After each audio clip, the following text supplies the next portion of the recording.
อย่าเฮ้ยว่าควันผมเนี่ยยังไปไหมอยู่อย่างนี้นี่มันว่าบ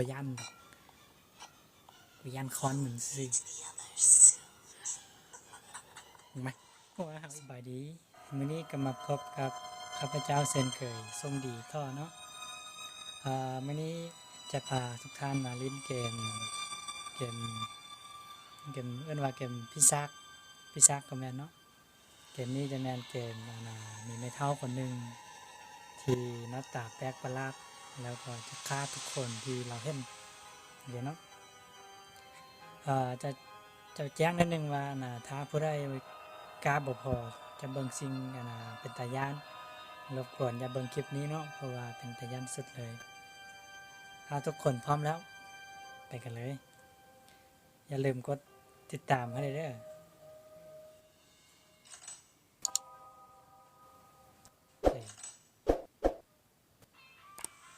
นี่จะเป็นตัวอย่างที่ตอนเขาเจ้าส่งเฮาไปที่เฮือนยังเฮือนไม่เท่าพี่ฮะเห็นเนาะ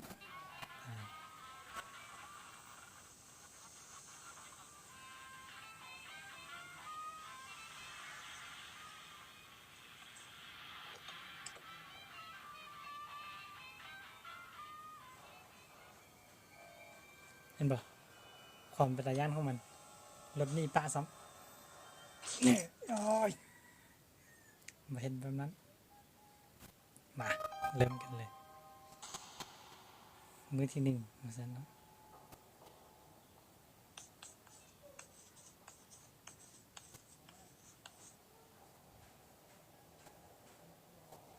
มาเสียเอาไปใส่เนาะ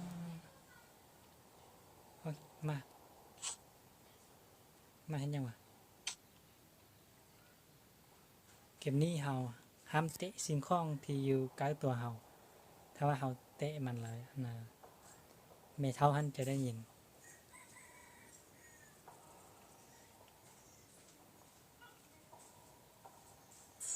คือมันมายินเสียงยัง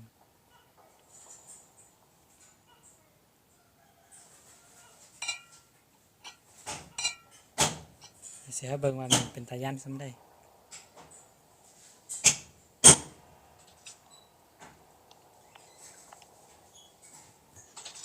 นี่เห็นมันมาบ่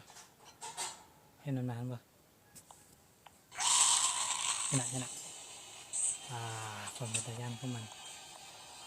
คันว่าเฮาขึ้นถึงเตียงนี้แล้วมันจะเฮ็ดหยังเฮาบ่ได้เนาะเข้าใจแบบนั้นมาบ่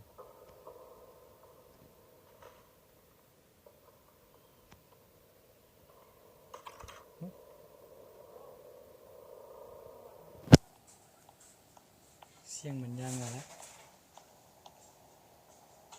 น่ะยังบ่ไปแม่นี่แม่คนสิไปซอกสิ่งของ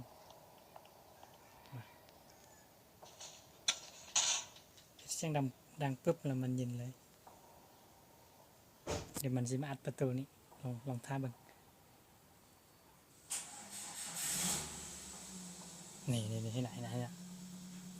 ถ้ามันโอ้มันนำมาเ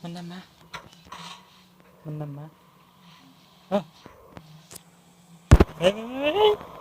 มันนำก้นที่ไปขึ้นเตียงแล้วกูชอบไปได้เบ้อ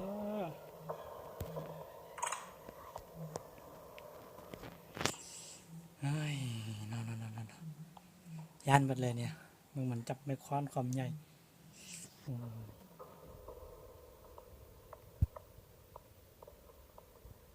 ไปยังมาฮั่นแล้วเสียกูไปใส่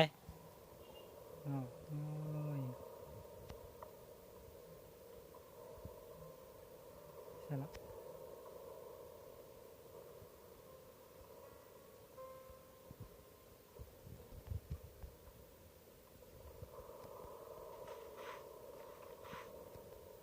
มึงรีอยู่นี่มึงมาได้บ่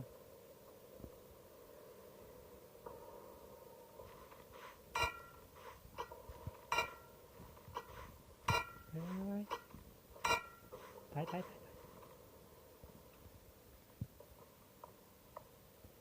มาแล้วเห็นไหมโอ้ my god ห่างเอ้ยเด้อมึงตีกูเด้อ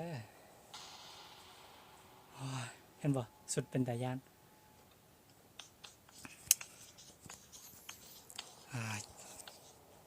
หัวใจวายหมดเลยเห็นไหมเบลลี่นี่มาไหมมึงลีอยู่นี่ด้วยมึงจะให้เอาป่ะมาบ่อ๋อยินเสียงมันไอป่ะกำลังมาแล้วมันคือซิเมื่อยอ๋อมาแล้วอย่าเด้อกูอยู่ในนี้เว้ยอย่าเด้อเฮ้ยอย่าเด้อไปกินไข่กิน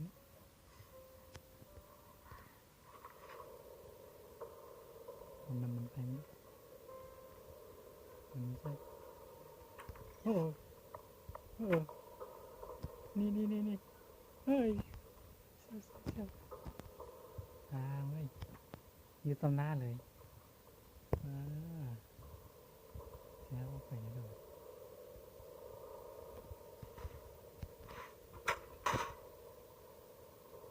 ไปทางนี้มันแบบ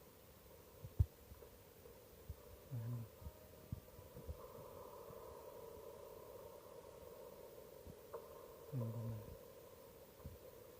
มันให้เจ้าโอ้ดูผิดครับ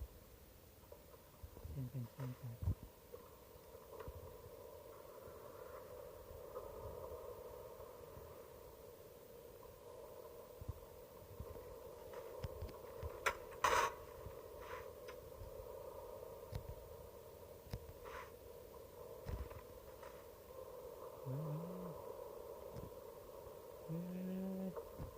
มันมาว่าโดนมาสบายใจโอ้ตัวคือเปิด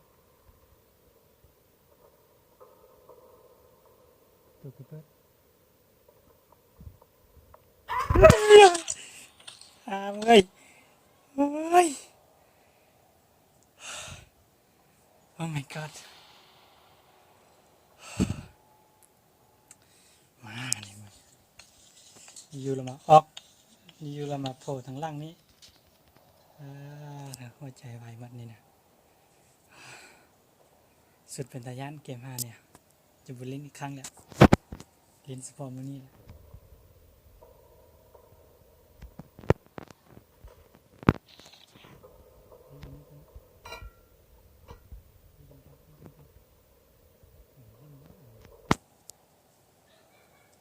มาของเนาะเก่งอ่ะสมัยฟาดหัวมึงนั้นฮะมันบ่มาธรรมดามานะโอ้มามันกำลังมายินเสียงเกือบมันโอ้ยามึงมาฆ่ามันโอ้ควันมันความใหญ่มัน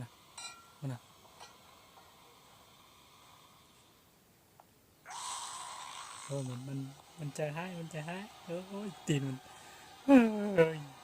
ว่าควันความใหญ่ยังไปไหมอยู่อย่างนี้ยินมันว่าบยันคอนเหมือนสิเห็นไหมโอ้ยหายไปเลยไปไหมไปเลยไปอยู่อย่างนี้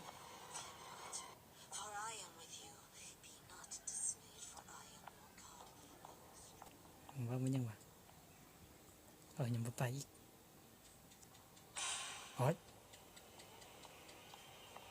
มันมาเฮ้ย ขึ้นไปแล้วแม่กูย่านมึงนะคนตีมึงคำใหญ่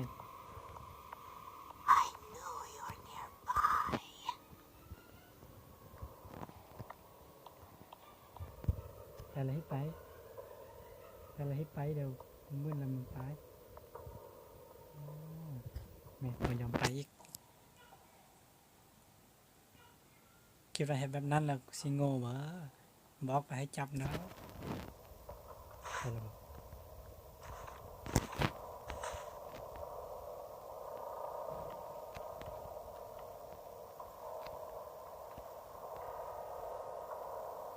น่าจะไปนะ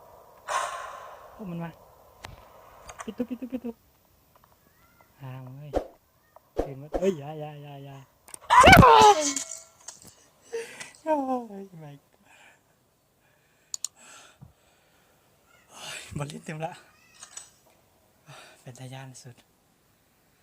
บอลลินละเห็นไหมมึงหน้ามาครับยิงโอ้ยเฮ็ดยังให้กู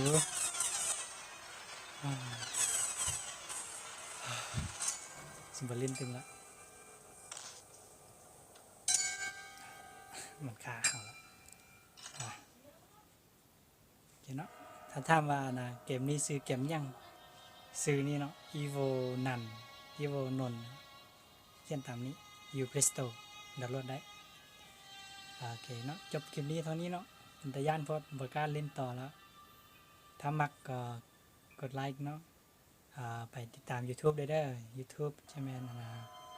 ส้มดี Channel เนาะกดติดตามให้ได้แล้วก็ยูเฟซนี้อย่าลืมกด Follow ให้ได้